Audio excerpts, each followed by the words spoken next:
Hey guys, I wanted to give you an update on where we're at in our IVF journey. We did just recently have a doctor visit at our fertility clinic on April 1st. Jordan had to do a semen analysis. Everything came back a-okay, actually better than we expected. And then I also had to do blood work and a vaginal ultrasound. They definitely picked up on the PCOS. So when the nurse came in to draw my blood, she asked if I had been fasting, and I said, no, I had a banana this morning. Is that okay? They didn't say I needed to fast. They said, no, that's perfectly fine. I was hoping you had something in your stomach. And I said, oh, well, that was about 4 hours ago, so you'll probably hear my stomach growling. And she's like, well, how do you do with blood? And I'm like, what do you mean? And she's like, if you see it, do you pass out? I was like, no. And she's like, how about getting your blood taken? I was like, oh shoot, I've gone through IUIs. I've gone through so many tests. Like, which arm do you want?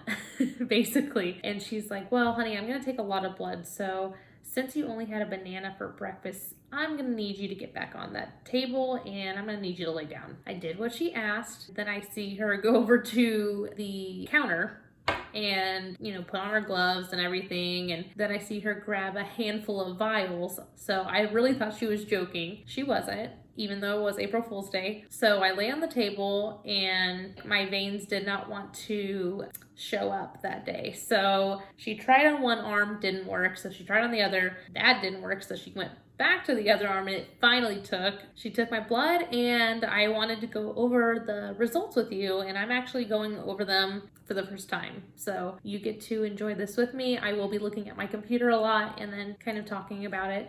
I did go through Jordan's results with him because his were just his semen analysis, which everything looked perfect. It actually is better than it was before, so super excited about that. And then his STD checks came back negative, so thank heavens, because I would kill him. Just kidding.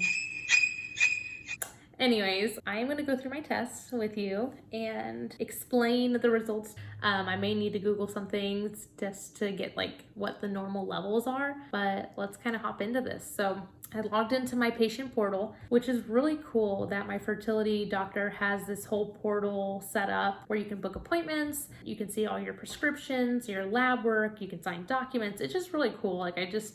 I really have a good feeling about this place. Sorry, you might hear my husband outside working in the yard. He loves to do that.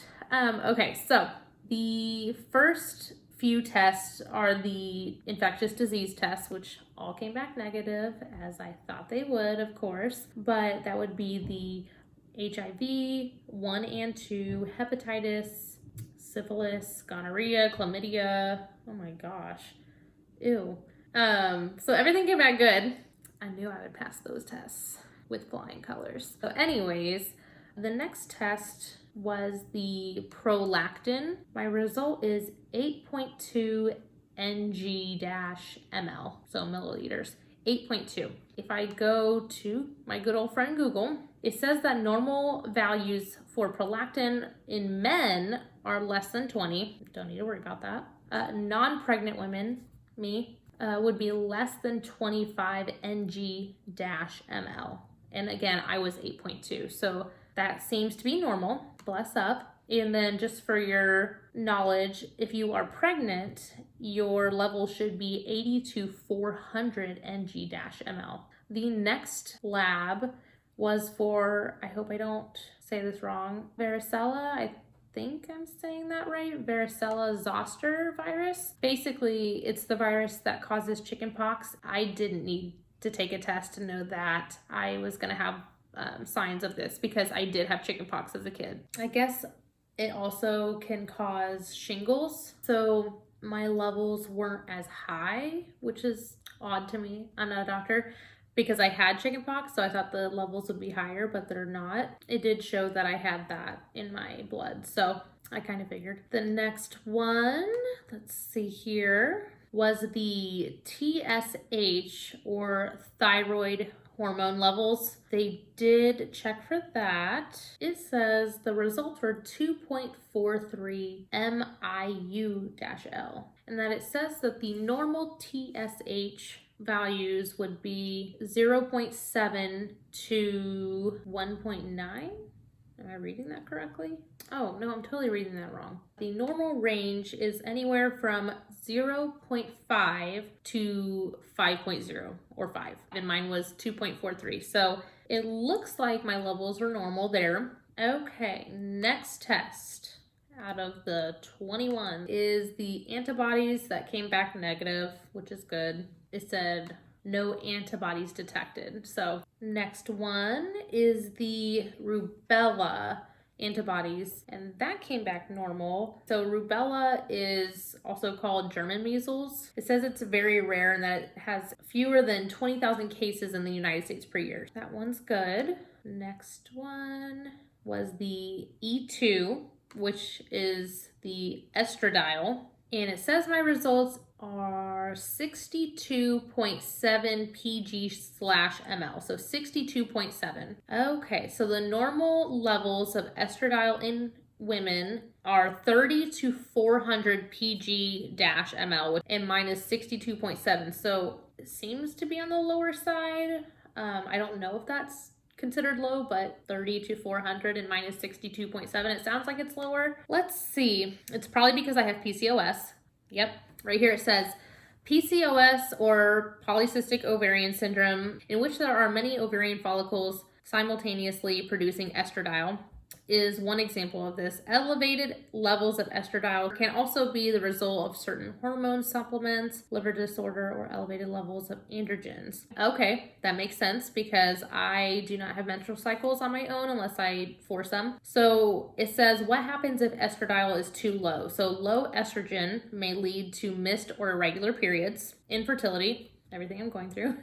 Low estrogen levels can prevent ovulation, yes, and make it difficult getting pregnant, leading to infertility. It also can cause weak bones. Estrogen helps keep bones healthy and strong. So maybe that's why I have back problems all the time. Funny, not funny. Okay, so it sounds like they are lower, which makes sense because I have polycystic ovarian syndrome. So I just learned something new today. Thanks, Google. Next test was the FSH. So let's see. 6.2, that's my result. 6.2 in the FSH, which stands for follicle stimulating hormone. It says before puberty, which would not be my case, would be 0 to 4. During puberty is 0.3 to 10. And then women who are still menstruating, 4.7 to 21.5. So I am 6.2, and it says, again, anyone that's 4.7 to 21.5.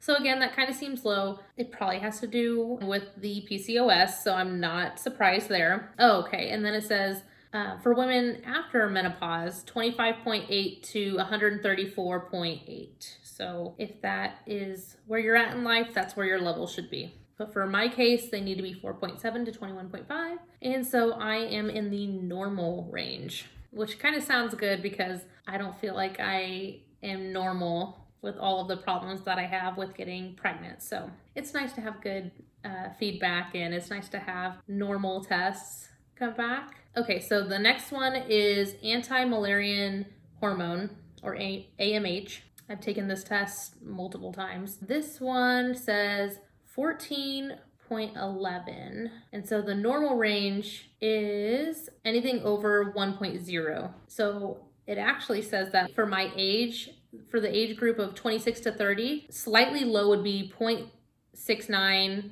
to 1.3, and normal would be 1.3 to 13.39. Mine was 14.11, which is actually higher than normal, and I did read into that, and that is because of PCOS. So all in all, it looks like all my tests came back normal. Something cool that I found out, I never knew my blood types. They did check, and it looks like my blood type is O positive. I think that means I'm universal, which means if you need a blood transfusion, hit your girl up because I got you.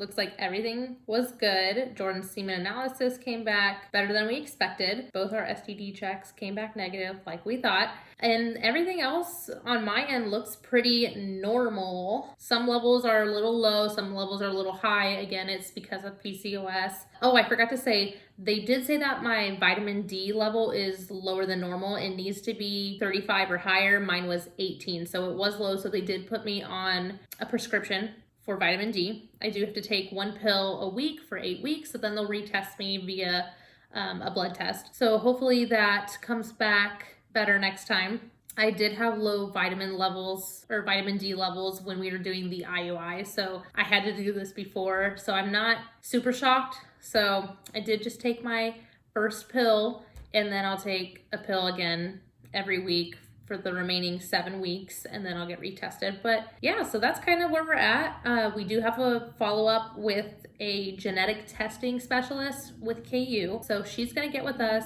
just to go over our test and make sure everything's okay. And then on May 3rd, we will do a telehealth follow-up with our doctor at the fertility clinic that we chose. And at that point, I believe that's when they will tell me when I need to start taking medications. I know they have to put me on birth control in order to, I think, get me ready to start the medication. Again, I'll figure all of that information out on May 3rd, but I wanted to give you guys an update like I said I would. I'm pretty positive.